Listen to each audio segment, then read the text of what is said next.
सम्माननीय सभामुख महोदय, विनियोजन विधेयक 2077 का सिद्धान्त र प्राथमिकता विषयमा आफ्ना कुराहरू राख्न उपस्थित भएको छु। म मान्य अर्थमन्त्रीज्यूलाई अनुरोध गर्दछु कि हामी कोरोना संक्रमणको जोखिमबाट बाहिर निस्किसकेका छैनौँ। संक्रमण कति गहिरोसँग फैलिने हो थाहा छैन। स्वास्थ्यको क्षेत्रले के चुनौती बेहोर्ने हो अझसम्म थाहा छैन। कृषिको चुनौती के हुन्छ थाहा छैन। पर्यटनको क्षतिको केही अनुमान गर्न सक्छौँ। बाहिरबाट विदेशमा रोजगारी गर्नुहुने विप्रेसनमा कुन खालको चुनौती आउँछ हामीलाई थाहा छैन। यो अवस्थामा अर्थमन्त्रीज्यू 119 संविधानको धारा 119 अनुसारको बजेट ल्याउने मात्रै व्यवस्थाबाट हामी यो कहरबाट उम्किन सक्छौँ जस्तो लाग्दैन मलाई। त्यसैले अहिलेको बजेट सीमित रूपमा ल्याउँ, यस विषयमा विशद छलफल गरौँ, संसदमा छलफल गरौँ, हरेक क्षेत्रमा के भएको छ कुरा गरौँ।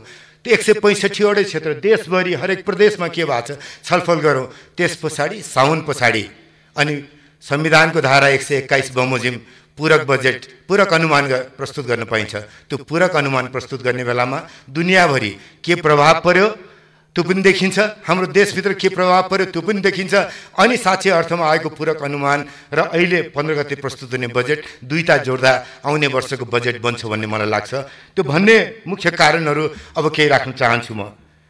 28 गतेसम्म राजस्व 604 अर्ब छ, अनुदान 10 अर्ब छ, अनि अन्य आम्दानी भनेर 44 अर्ब। सायद अन्य आम्दानी भनेको ग्रामीण दूरसञ्चार कोषबाट आएको होला, अथवा तेलमा केही पैसा घट्दाखेरि अन्तर्राष्ट्रिय बजार भाउ घट्दाखेरि रोकेर राखेको पैसा भाउ नघटाइकन त्यो पैसा होला सायद। खर्च 745 अर्ब छ, चालु खर्च 558, पुँजीगत 113, वित्तीय क्षेत्रमा 74।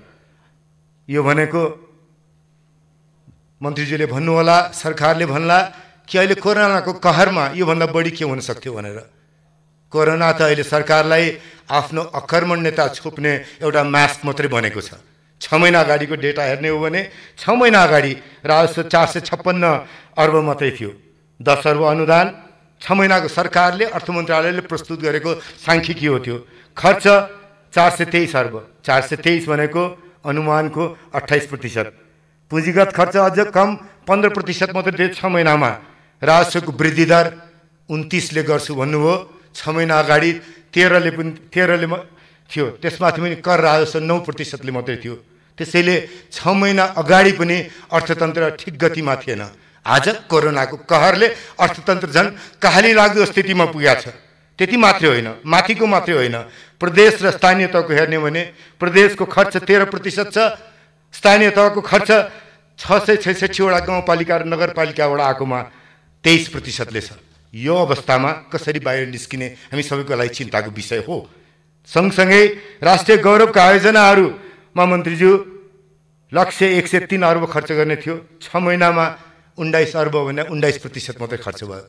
अघिल्लो वर्षको तुलनामा पनि कम खर्च भएको छ योपालि। राष्ट्रिय गौरवका आयोजना भन्छौँ, लुम्बिनी विमानस्थल योपालि सकिनुपर्ने थियो, काम सकिने अवस्था अझ देखिन्न। सिक्टामा केही प्रगति भएको छ, खर्च भएको देखिन्छ। माथिल्लो तामाकोसी सम्पन्न भएको छैन, सम्पन्न गर्ने भनेको थियौँ। निजगढ विमानस्थलमा 1 रुपियाँ पनि खर्च हुन सकेको छैन।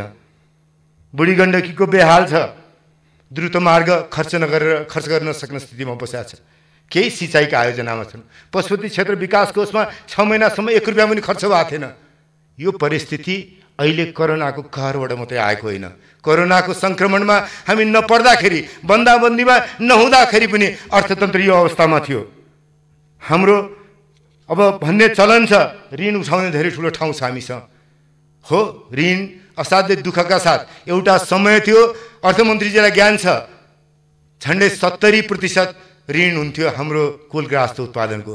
त्यहाँबाट घटेर भूकम्पको अगाडि आइपुग्दाखेरि 25-26मा पुग्यो, अहिले फेरि 35मा पुगिसकेको छ। यो बेलामा ऋणको ठाउँ त छ होला भनौँला हामीले, तर अर्कोतर्फबाट हेर्ने हो भने हाम्रो वैदेशिक ऋणको किस्ता बुझाउँदाखेरि 94 अर्ब बुझाउने भन्यौँ हामीले। हाम्रो राजस्वको 10% झन्डै हो त्यो भार त निकै कडा भार हो। अमेरिकामा भएको किस्ताको भार भन्दा पनि हामी कहाँको किस्ताको भार बढी छ। यो अवस्थामा जति पनि ऋण उठाउन सक्ने अवस्था छ त्यतातिर सोच्नु गलत हुन्छ भन्ने मलाई लाग्छ। 8 महिनामा विप्रेसनको आम्दानी 592 थियो, अब कति हुन्छ थाहा छैन। विप्रेसनको आम्दानी घट्छ, हामी सबैलाई थाहा छ। घट्ने मात्रै होइन, कति मानिसहरू देशमा फर्केर आउनुहुन्छ, उहाँहरूको रोजगारीको व्यवस्था कसरी गर्न सकिन्छ, रोजगारीको स्वरोजगारीको र कृषिलाई अर्को बाटोमा लिएर जान के काम गर्न सकिन्छ, केही कुरा तपाईले प्रस्तुत गर्नुमा आएको छ। तर मेरो भनाइ अहिले पनि फेरि यो विषयमा पुरै संसदले विशद रूपमा छलफल गरोस्, एउटा संकल्प प्रस्ताव पारित गरोस्, मोटो रूपमा सरकारलाई सबै दलहरूले मिलेर एउटा बाटो देखाइसकेपछि त्यो बाटोमा पूरक अनुमान आयो भने हामीले काम गर्न सक्छौँ भन्ने अनुरोध गर्न चाहन्छु। मैले मुद्रास्फीति 6.7%ले छ। मुद्रास्फीति घटेन। अब आउने दिनमा अर्थतन्त्रको स्थिति के हुन्छ थाहा छैन।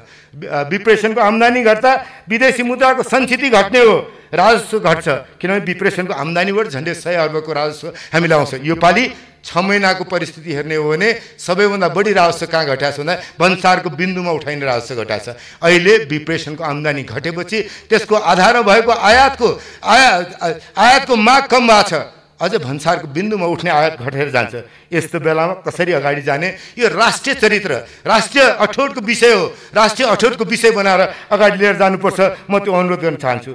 हाम्रो देशमा राष्ट्रिय आय 119,000 हो, त्यो खर्चयोग्य आय 152,000 हुन्छ। यसकारण हुन्छ कि विदेशमा दुःख गरेर काम गर्ने नेपाली जसको आज रोजगारी जोखिममा छ त्यसले पठाउँछ, त्यसकारण हाम्रो खर्च गर्ने आम्दानी बढाएको छ। अब गरिबीको रेखामुनि गएको 25-30 वर्षमा 49%बाट अहिले 18 भन्दा कम बाँकी छन्। तर यो पालिको कोरोनाको कहरबाट फेरि हामी फिर्ता त्यही ठाउँमा जाने खतरा छ। किनभने $1 देखि $3 जीवन बिताउने हरेक दिनको संख्या 1 करोड भन्दा बढी छ। त्यो 1 करोड भन्दा बढी नेपालीको जीवन कसरी के हुने हो अहिले जोखिममा छ। त्यसैले अहिले मैले फेरि दोहोऱ्याएर भन्न चाहन्छु, राष्ट्रिय अठोटको आवश्यकता छ। त्यो अठोट सत्ताबाट, प्रतिपक्षबाट, सबैतिरबाट आउनुपर्छ। कृषि क्षेत्रलाई अवसरका रूपमा हेरौँ कि कसरी हाई यिल्डिङ भेराइटीमा लिएर जान सकिन्छ। अहिलेको किसान दुःख पाएर बसेको छ। किन भन्दा उसको फसल फाल्नु परेको छ, मासु कुहिया छ, कुखुराको बिक्री हुन सकेका छन्, दुध पोख्नु परेको छ, तरकारी सबै कुहेर बसेको छ, बजारसम्म पुग्न पाएको छैन। त्यो बजारसम्म पुर्याउने व्यवस्था हामीले गर्न सकेनौँ। विदेशबाट आउने तरकारी, विदेशबाट आउने सामान त बरु काठमाडौँको बजारमा पाइन्छ, तर हाम्रो गाउँको सामान काठमाडौँको बजारमा अथवा जहाँ माग छ त्यो ठाउँसम्म पुर्याउन सकेनौँ। हामीले पुर्याउने व्यवस्था छैन। यत्रो वर्षको हाम्रो अनुभव हो। त्यसैले त्यो क्षेत्रले खोजेको सुधार हामी सबैले बुझ्नुपर्ने नै हुन्छ।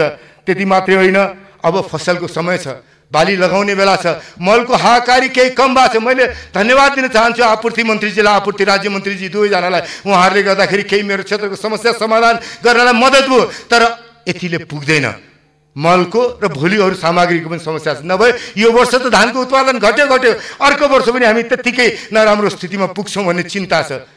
गरिबीबाट मुक्ति हुनको लागि, गरिबीमा नधकेलिनका लागि कृषिको अत्यन्त ठुलो भूमिका हुन्छ। हामी सबैलाई थाहा छ।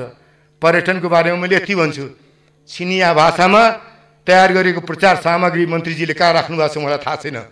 तर यति गलत सोचबाट हामी कोरोनाको सङ्क्रमणको तयारी गर्दैछौँ। त्यसैले अर्थतन्त्रलाई उकास्ने बेलामा गलत सोचबाट होइन, सही सोचबाट अगाडि जाउँ भन्छु मैले। पर्यटन उद्योग कहिले फर्किने हो थाहा छैन। दुनियाँभरिको पर्यटन उद्योग कहिले फर्किन्छ थाहा छैन। होटलका कोठाहरूमा फेरि कहिले गेस्ट आउँछन् थाहा छैन। 2 वर्ष लाग्न सक्छ, 3 वर्ष लाग्न सक्छ, भन्न सकिन्न। नेपालमा आउने पर्यटकका लागि नेपाल सुरक्षित गन्तव्य मात्रै भएर पुग्दैन। अन्य धेरै ती उद्योगमा बस्ने काम गर्ने मान्छेहरू अथवा ती उद्योग व्यवसायीहरूलाई कसरी जोगाउन सक्छौँ त्यो आज चिन्ताको विषय हो। उड्डयन क्षेत्र त्यसरी प्रभावित छ र पर्यटनको क्षेत्रले गर्दा प्रत्यक्ष अप्रत्यक्ष रोजगारी दुईटै प्रभावित छ।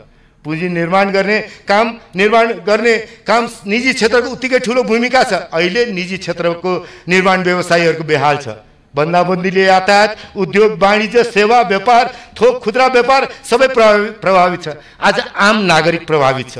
रोजगारी, अनौपचारिक क्षेत्रमा रोजगारी गर्ने मानिस आज त राहतले केही दिन, स्थानीय तहबाट बाँडिएको राहतले केही दिन बस्या होला, भोलि कसरी तङ्गिन्छ थाहा छैन। त्यो मानिसलाई कसरी हामीले अगाडि लिएर जान सक्छ थाहा छैन। त्यसैले फेरि भन्छु कि बजेट हामीले पूरक अनुमानको बेला मात्रै यी सबै आकलन गरेर ल्याउन सकिन्छ। आज ल्याएको बजेट ठुलो लिएर आएर ताली त खानु होला मन्त्रीजी, तर नेपाली जनतालाई जहाँ दुःख हुन्छ त्यसबाट तङ्ग्राउने बाटो बनाउन सक्छौँ भन्ने मलाई लाग्दैन।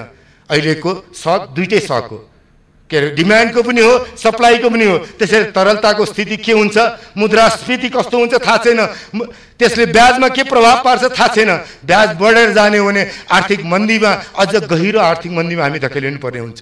म धेरै यतातिर कुरा नगरेर एउटा कुरा भन्न के चाहन्छु भने अब अहिले त कमसेकम सम्झिनुहोस्, हिजो गोविन्द केसीलाई अनसनमा राखेर हामीलाई वेलमा राखेर के अरे चिकित्सा शिक्षा विधेयक पारित गर्नुभयो। चिकित्सा शिक्षामा गरेको गल्तीमा ग्लानि बोध हुन्छ कि हुँदैन? आज सोच्ने बेला आछ, सुधारको बेला आछ। शिक्षाको क्षेत्रको सुधार, स्वास्थ्यको क्षेत्रको सुधार, यस्ता थुप्रै क्षेत्रको, कृषिको क्षेत्रको सुधार गर्ने बेला आछ।